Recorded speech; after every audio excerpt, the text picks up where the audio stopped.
Viral ভিডিওর ঘটনা নিয়ে যা বললেন সেই ছাত্রী। কোটি টাকার ডাকাতি করে যানজটে আটকা ডাকাতরা। অতঃপর এবারে দেখুন বিস্তারিত। ভাইরাল ভিডিওর ঘটনা নিয়ে যা বললেন সেই ছাত্রী। ভারতের কর্ণাটকের একটি কলেজের হিজাব পরিহিত ছাত্রী মুস্কানকে গেরুয়া ওড়না পরা একদল তরুণদের বিরুদ্ধে একা দাঁড়িয়ে প্রতিবাদ করতে দেখা গেছে। এই ঘটনা প্রসঙ্গে ভারতীয় সংবাদ মাধ্যম এনডিটিভি দেওয়া সাক্ষাৎকারে মুস্কান বলেন, তিনি ওই তরুণদের সামনে প্রতিবাদ করার সময় উদ্বিগ্ন ছিলেন না এবং তিনি তার হিজাব পরার অধিকার রক্ষার লড়াই চালিয়ে যাবেন। মুস্কান ওই মোকাবেলা করার ঘটনা ক্যামেরায় ধরা পড়ে এবং সামাজিক যোগাযোগ মাধ্যমে ভিডিওটি ভাইরাল হয়েছে।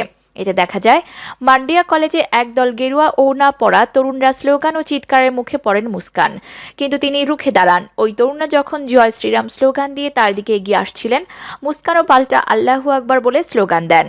তারা যখন মুস্কানের পিছু পিছু আসছিলেন, তখনও মুস্কান আল্লাহু আকবার বলছিলেন। এক পর্যায়ে ওই কলেজের কর্মকর্তারা তাকে তরুণদের কাছ থেকে নিরাপদ স্থানে সরিয়ে নেন। মুস্কান এনডিটিভিকে বলেন, আমি উদ্বিগ্ন ছিলাম না। যখন আমি কলেজে যাই, তারা আমাকে ঢুকতে দিতে চাচ্ছিল না শুধু বোরকা পরে থাকার কারণে। তারা জয় শ্রীরাম বলে চিৎকার করছিলেন। আমিও আল্লাহু আকবার বলে চিৎকার করছিলাম। অধ্যক্ষ প্রভাষকরা আমাকে সমর্থন করেছিলেন এবং আমাকে রক্ষা করেছিলেন। তিনি বলেন, ওই দলের মাত্র 10% ছিল কলেজের ছাত্র এবং বাকিরা ছিল বহিরাগত। আমাদের অগ্রাধিকার আমাদের শিক্ষা, তারা আমাদের শিক্ষার পরিবেশকে নষ্ট করছে। কর্ণাটকের কলেজগুলোতে হিজাব পরা শিক্ষার্থী ও গেরুয়া ওড়না পরা তরুণদের মধ্যে বিক্ষোভ ক্রমশই বাড়ছে। জানুয়ারির শেষের দিকে উদুপি সরকারি মহিলা কলেজ যখন 6 ছাত্রীকে হিজাব পরার কারণে ক্লাস করতে দেওয়া হয়নি বলে অভিযোগ তোলেন, তখন থেকে এই বিক্ষোভের সূত্রপাত। মুস্কান বলেন, এটি গত সপ্তাহে শুরু হয়। আমরা সবসময় বোরকা ও হিজাব পরতে অভ্যস্ত। আমি ক্লাসে হিজাব পরতাম এবং বোরকা খুলে ফেলতাম। হিজাব আমাদের অংশ। অধ্যক্ষ এ নিয়ে কখনো কিছু বলেননি। বহিরাগতরা এটি শুরু করেছে। অধ্যক্ষ আমাদের বোরকা না পরতে পরামর্শ দিয়েছেন। আমরা হিজাবের জন্য বিক্ষোভ চালিয়ে যাব। এটি মুসলিম মেয়ে হওয়ার একটা অংশ মাত্র। অপরদিকে কোটি টাকা ডাকাতি করে যানজটে আটকা ডাকাতরা। অতঃপর ডাকাতি করতে গিয়ে মাঝে মাঝে সব পরিকল্পনা ভেস্তে যায়। পরিকল্পনা ভেস্তে গেলে ডাকাতরা কোনো উপায় না পেয়ে নিজেকে বাঁচাতে আশেপাশে আতঙ্ক সৃষ্টি করে। ঠিক তেমনি একটি ঘটনা ঘটেছে ভারতের হাওড়ার বেলিলিয়াস রোডে।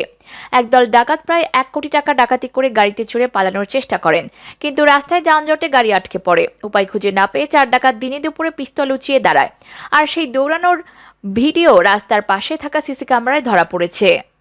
দেশটির পুলিশ সূত্রে জানা গেছে, সকাল 10টায় বেলিলিয়াস রোডে একটি লোহার দোকান থেকে 1 কোটি টাকা ডাকাতি করে পালান ডাকাতরা। এই ঘটনায় দোকানদার পুলিশকে জানায়। পরে পুলিশ সিসি ক্যামেরা ফুটেজ দেখে ডাকাতদের চিহ্নিত করে। দোকান মালিক দিলীপ বর্মার দাবি, সকাল 10টায় দোকানের সামনে 4 যুবক উপস্থিত হয়। তাদের মধ্যে 3 জন দোকানে ঢুকে নিজ মূর্তি ধারণ করে। দিলীপের অভিযোগ, প্রথমে তার হাত পা বেঁধে ফেলে 3 যুবক। এরপর আগ্নেয়াস্ত্র এবং বোমা দেখিয়ে তারা প্রায় 1 কোটি টাকা ডাকাতি করে। সূত্র জানায়, ডাকাতরা পালানোর দৃশ্য সিসি ক্যামেরায় ধরা পড়েছে। পুলিশ জানতে পেরেছে, হাওড়া ময়দান থেকে ডাকাতরা গাড়ি ভাড়া করে নিয়ে ডাকাতি করতে এসেছিল। ওই সময় গাড়িতে 5 জন ছিল, এর মধ্যে একজন মাঝপথে নেমে যায়। সিসি ক্যামেরায় দেখা গিয়েছে, ডাকাতি করে পালানোর সময় যানজটে গাড়িটি আটকে যায়। সেই সময় গাড়ি থেকে বেরিয়ে পিস্তল দেখিয়ে পালায় ওই 4 ডাকাত। পুলিশ গাড়ি চালককে আটক করে জিজ্ঞাসাবাদ করেছে।